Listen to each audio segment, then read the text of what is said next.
അടുത്തത് പറഞ്ഞ inside trading എന്താണെന്നാണ് കേട്ടോ പറയണത്.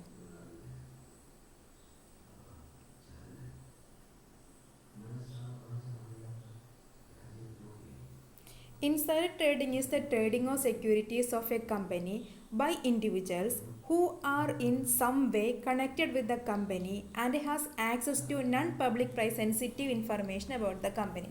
എന്താ ഇൻസൈഡ് ട്രേഡിംഗ് എന്ന് പറഞ്ഞിട്ടുണ്ടെങ്കിൽ കമ്പനിയിലുള്ള വ്യക്തികളായിരിക്കും, അവർക്ക് എന്താണ് കമ്പനിയുടെ കാര്യങ്ങളിൽ കമ്പനിയുടെ ഉള്ളിലുള്ളവരുമായിട്ട് എന്താണ് റിലേഷൻഷിപ്പ് ഉണ്ടായിരിക്കും. അതുപോലെ തന്നെ കമ്പനിയുടെ സെൻസിറ്റീവ് ഇൻഫർമേഷൻസ്, നമ്മൾ ഒരിക്കലും പബ്ലിഷ് ചെയ്യാത്ത ഇൻഫർമേഷൻസ്, വൈറ്റൽ ഇൻഫർമേഷൻസ് കളക്ട് ചെയ്യാൻ പറ്റുന്നവരുമായിരിക്കും ആരെന്ന് പറയുന്നത് ഇൻസൈഡർ എന്ന് പറയുന്നത്. അപ്പോൾ അത്തരത്തിൽ അവർ നടത്തുന്ന ട്രേഡിങ്ങിനാണ് ഇൻസൈഡർ ട്രേഡിംഗ് എന്ന് പറയുന്നത്. According to Section 195 of Companies Act 2013, inside trading means, inside trading എന്താണെന്നാണ് പറയണത്.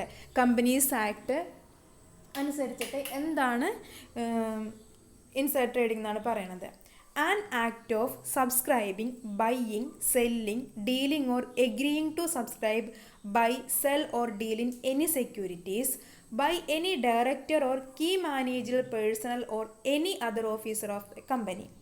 If such director or key managerial personnel or any other officer of the company is reasonably expected to have access to any non-public price sensitive information in respect to securities of company, or an act of counseling about procuring or communicating directly or indirectly any non-public price sensitive information to any person. അപ്പോൾ എന്താണ് പറയണത്? An act of subscribe, buying, selling, dealing or agreeing to subscribe. അതായത് ഒരു പ്രവർത്തനം subscribe ചെയ്യുന്നതായിരിക്കാം, buying ആയിരിക്കും, selling dealing ആയിരിക്കാം. അല്ലെങ്കിൽ എന്താണ് സബ്സ്ക്രൈബ് ചെയ്യാമെന്നോ വാങ്ങാമെന്നോ വിൽക്കാമെന്നോ ഡീല് നടത്താമെന്നോ സെക്യൂരിറ്റീസുമായിട്ട് ഡീലിംഗ് നടത്താമെന്നോ ആരാല് ഡയറക്ടർ ആയിരിക്കാം, അല്ലെങ്കിൽ എന്തെങ്കിലും മാനേജർ വ്യക്തികളായിരിക്കാം, കമ്പനിയുടെ ഓഫീസേഴ്സ് ആയിരിക്കാം വന്നത്. അപ്പോൾ അത്തരത്തിലുള്ള ഡയറക്ടറോ മാനേജേഴ്സോ മറ്റുള്ള ഓഫീസേഴ്സോ ആണ് കമ്പനിയുടെ ഇത്തരത്തിലുള്ള കാര്യങ്ങൾ നടത്തുന്നതെങ്കിൽ അതുപോലെ തന്നെ അവർക്ക് എന്തറിയാൻ പറ്റും? നൺ പബ്ലിക് പ്രൈസൻസ് ഇൻഫർമേഷൻ അവർക്ക് കിട്ടുകയും ചെയ്യും. അപ്പോൾ അത്തരത്തിൽ എന്ത് ചെയ്യണത് ഉള്ളവരുമായിട്ട് ഇൻഡയറക്റ്റായിട്ട് അല്ലെങ്കിൽ ഡയറക്റ്റായിട്ടോ ഇൻഫർമേഷൻസ് കൈമാറി അതിലൂടെ എന്ത് ചെയ്യണത് ട്രേഡിംഗ് നടത്തുന്നവർ, അതായത് ഇൻസൈഡർ എന്ന് പറഞ്ഞാൽ സ്റ്റോക്ക് എക്സ്ചേഞ്ചിന് അകത്തുള്ളവർ തന്നെ പുറമേ ഉള്ളവർക്ക് എന്ത് ചെയ്യണത് വിവരങ്ങൾ എത്തിച്ചു കൊടുത്ത് അത്തരത്തിൽ പ്രൈസ് സെൻസിറ്റീവ് ഇൻഫർമേഷൻ, പ്രൈസിനെ കുറിച്ച് അവർക്ക് അറിയാൻ പറ്റും, ഷെയറിൻ്റെ വാല്യൂ കൂടോ കുറയോ, അതിനനുസരിച്ചിട്ട് എന്ത് ചെയ്യണത് പുറമേ ഉള്ളവർക്ക് വിവരങ്ങൾ എത്തിച്ചു കൊടുക്കുകയും അവർ വഴി ട്രേഡിംഗ് നടത്തുകയും ചെയ്യുന്നവരെയാണെന്ന് പറഞ്ഞത് ഇൻസൈഡർ ട്രേഡിംഗ് എന്ന് പറയണത്.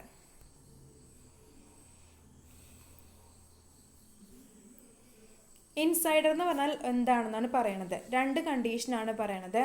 Any person who is one a connected person, ഒരു വ്യക്തി കണക്റ്റഡ് പേഴ്സൺ ആയിരിക്കാം. കണക്റ്റഡ് പേഴ്സൺ എന്ന് പറഞ്ഞിട്ടുണ്ടെങ്കിൽ സ്റ്റോക്ക് എക്സ്ചേഞ്ചിനുള്ളിൽ പ്രവർത്തിക്കുന്ന ആൾ, അല്ലെങ്കിൽ in possession of or having access to unpublished price sensitive information. എന്താണ് നമ്മൾ പുറത്ത് വിടാത്ത സെൻസിറ്റീവ് ഇൻഫർമേഷൻസ് ഉണ്ടെങ്കിൽ അത് ആക്സസ് ചെയ്യാൻ പറ്റുന്ന വ്യക്തിയോ ആണെന്നത് പറയുന്നത് ഇൻസൈഡർ എന്ന് ഉദ്ദേശിക്കുന്നത്. അപ്പോൾ കമ്പനിയുടെ അകത്ത് നടക്കുന്ന കാര്യങ്ങൾ, സ്റ്റോക്ക് എക്സ്ചേഞ്ചിനകത്ത് നടക്കുന്ന കാര്യങ്ങൾ എല്ലാം അറിയുന്ന ഒരു വ്യക്തിയെയാണ് എന്തെന്ന് പറയുന്നത് ഇൻസൈഡർ എന്ന് പറയുന്നത്. Connected person means every person associated with the company and in possession of unpublished price sensitive information and deemed insiders. ഇനി കണക്റ്റഡ് പേഴ്സൺ എന്ന് പറഞ്ഞിട്ടുണ്ടെങ്കിൽ കമ്പനിയുമായി ബന്ധപ്പെട്ട് വരുന്നതായിരിക്കാം, അല്ലെങ്കിൽ പ്രൈസ് സെൻസിറ്റീവ് ഇൻഫർമേഷൻസ് സൂക്ഷിക്കുന്നവരുമായിട്ടോ അല്ലെങ്കിൽ റിലേറ്റീവ്സ് ആയിരിക്കാം, അവരുമായിട്ട് ഡയറക്റ്റ് റിലേഷൻ ഉള്ളവരായിരിക്കാം. Unpublished price sensitive information includes, എന്തൊക്കെ ഇൻഫർമേഷനാണ് അൺപബ്ലിഷ്ഡ് ഉദ്ദേശിക്കുന്നതെന്നാണ് പറയുന്നത്.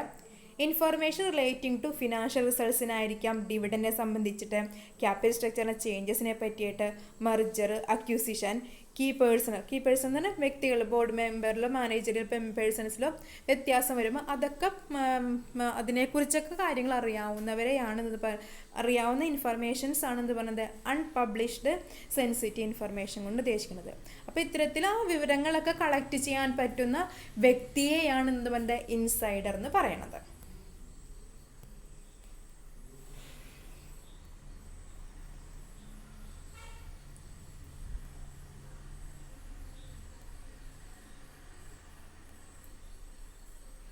ഇൻസൈഡർ ട്രേഡിംഗ് എന്താണെന്ന് വീണ്ടും പറയാൻ കേട്ടോ. Dealing in securities of listed company by any person who has knowledge of material inside information which is not available to general public. പൊതുജനങ്ങൾക്ക് ലഭ്യമാകാത്ത വിവരങ്ങൾ കളക്ട് ചെയ്യുന്നവർ. It is a breach of fiduciary duty or other relationship of trust and confidence. എന്താണ്, വളരെ confidential ആയിട്ടുള്ള സ്വകാര്യ സ്വഭാവമുള്ള കാര്യങ്ങളെ കുറിച്ചുള്ള വയലേഷനാണ് ഇതിൽ വന്നത്, ഇൻസൈഡ് ട്രേഡിങ്ങിൽ വന്നത്. It is a crime if made to get wrongful gain or avoid losses. എന്താണ്, തെറ്റായ രീതിയിൽ ലാഭം നേടുന്നതിനോ നഷ്ടം കുറയ്ക്കുന്നതിനോ വേണ്ടിയിട്ടാണ് ഇത്തരത്തിൽ നടത്തുന്നത്. ഇൻസൈഡർ എന്താണെന്നാണ് പറയണത്. Under the SEBI prohibition of insider trading regulation 2E, insider is the person who is connected with the company who could have the unpublished price sensitive information or receive the information from somebody in the company.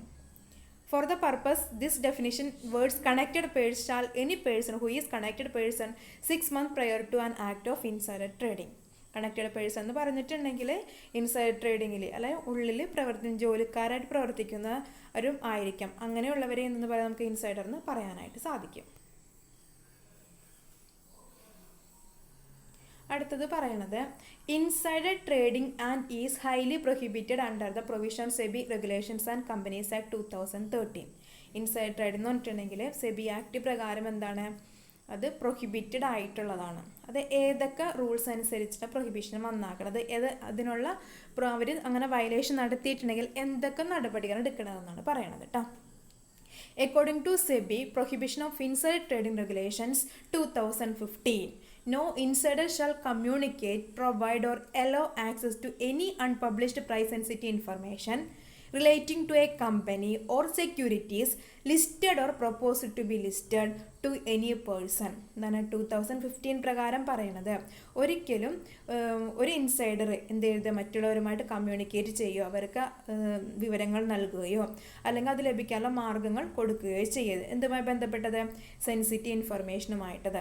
അത് കമ്പനിയുമായി ബന്ധപ്പെട്ടതായിരിക്കാം, security list ചെയ്യുന്നതുമായി ബന്ധപ്പെട്ടതായിരിക്കാം, അല്ലെങ്കിൽ list ചെയ്യാൻ പോകുന്ന company details ആയിരിക്കാം. അതൊരു വ്യക്തിക്ക് എന്ത് ചെയ്യാൻ പറ്റില്ല, കമ്മ്യൂണിക്കേറ്റ് ചെയ്യാനായിട്ട് പാടില്ല. Each and every company should formulate an inside trading policy and appoint a compliance officer to ensure that SEBI's regulation regarding inside trading is followed. അതായത് ഓരോ വ്യക്തിയും അതുപോലെ എല്ലാ കമ്പനികളും എന്ത് ചെയ്യണം, ഇൻസൈഡ് ട്രേഡിംഗ് പോളിസി മസ്റ്റായിട്ടൊരു ഫോളോ ചെയ്യുകയും വേണം. അതിനൊരു കംപ്ലയൻസ് ഓഫീസർ, എന്തെങ്കിലും മിസ്റ്റേക്ക് ഉണ്ടെങ്കിൽ കണ്ടെത്താനുള്ള ഒരു ഓഫീസറെ ആര് ചെയ്യണം, അപ്പോയിൻറ്റ് ചെയ്യുകയും വേണം. സെബിയുടെ റെഗുലേഷൻ അനുസരിച്ചിട്ടാണ് എല്ലാ കാര്യങ്ങളും നടക്കുന്നതെന്നും അവർ ഇൻസൈഡ് ട്രേഡിങ്ങിൻ്റെ റൂൾസ് ആൻഡ് റെഗുലേഷൻസൊക്കെ ഫോളോ ചെയ്യണമെന്നുള്ളത് ഉറപ്പുവരുത്തുകയും അത്യാവശ്യമാണ്. The insider should disclose their respective holding of the company securities on a continual basis to the compliance officer. അപ്പോൾ ഇൻസൈഡർ ഉണ്ടെങ്കിൽ എല്ലാ കാര്യങ്ങളും കമ്പനിയുടെ സെക്യൂരിറ്റീസും അവർ എപ്പോഴാണ് ഇഷ്യൂ ചെയ്യേണ്ടത്, എന്തൊക്കെ കാര്യങ്ങൾ ലിസ്റ്റ് ചെയ്ത് അങ്ങനെയുള്ള കാര്യങ്ങളൊക്കെ എന്ത് ചെയ്യണം, എല്ലാ ദിവസവും അപ്ഡേറ്റ് ആർക്ക് കൊടുക്കണം, കംപ്ലയൻസ് ഓഫീസറിന് കൊടുക്കുകയും വേണം. As per the Companies Act 2013, if any insider is found guilty of insider trading, he shall be punishable with imprisonment for a term which may extend to 5 years or with the fine which shall not be less than 5 lakh rupees but which may extend to 25 crore rupees or 3 times the amount of profits made out of insider trading, whichever is higher or with both. എന്താണ് 2013 act പ്രകാരം insider എന്തെങ്കിലും ഇത്തരത്തിലുള്ള തെറ്റുകൾ നടത്തിയത് കണ്ടുപിടിച്ച് കഴിഞ്ഞിട്ടുണ്ടെങ്കിൽ പണിഷ്മെൻറ്റും ഉണ്ട്, ഇംപ്രിസൺമെൻറ്റും ഉണ്ട്. അത് ഇംപ്രിസൺമെൻറ്റ് 5 വർഷവുമായിരിക്കും, അതിനോടൊപ്പം ഫൈനും വരാം. ഫൈൻ എപ്പോഴും എന്താണ് 5 ലക്ഷം രൂപയിൽ കുറയാത്ത ഫൈനാണ് വന്നത്. അത് എത്ര രൂപ വരാം, 25 കോടി രൂപ വരെ ആകാം. പിന്നെ അല്ലെങ്കിൽ അവർ ഇൻസൈഡ് ട്രേഡിങ്ങിലൂടെ എത്രയാണ് പ്രോഫിറ്റ് അവർക്ക് കിട്ടിയത് അതിൻ്റെ 3 മടങ്ങും എന്തായിട്ട് വരാം, ഫൈനായിട്ട് വരാം. പിന്നെ ഇത് നോക്കേണ്ടത് രണ്ടും കമ്പയർ ചെയ്യും. ഫൈനാണ് കൂടുതൽ, ഇംപ്രിസൺമെൻ്റ് ആണ് അല്ലെങ്കിൽ പ്രോഫിറ്റ് ആണ്, ഇതൊക്കെ തമ്മിൽ കമ്പയർ ചെയ്തിട്ടാണ് എന്ത് ചെയ്യണത്, തീരുമാനിക്കുന്നത്. ചിലപ്പോൾ ഇംപ്രിസൺമെൻറ്റും വരാം, പെനാൽറ്റിയും വരാം, ചിലപ്പോൾ പെനാൽറ്റി മാത്രം വരുള്ളൂ. പെനാൽറ്റി മാത്രമാണെങ്കിൽ അവർ നോക്കണത് പ്രോഫിറ്റ് എത്രയാണ് വന്നതെന്നും അതുകൂടാതെ എത്ര നാളത്തേക്കാണ് ഇംപ്രിസൺമെൻറ്റ് വെക്കണതെന്ന് നോക്കും. അപ്പോൾ അതിനനുസരിച്ചിട്ട് എമൗണ്ട് കാൽക്കുലേറ്റ് ചെയ്യും. അതിനനുസരിച്ചിട്ടാണ് അവരെന്ത് തീരുമാനിക്കണത്, ഇംപ്രിസൺമെൻറ്റ് വേണോ പെനാൽറ്റി കൊടുക്കണോ എന്ന് നോക്കണത്.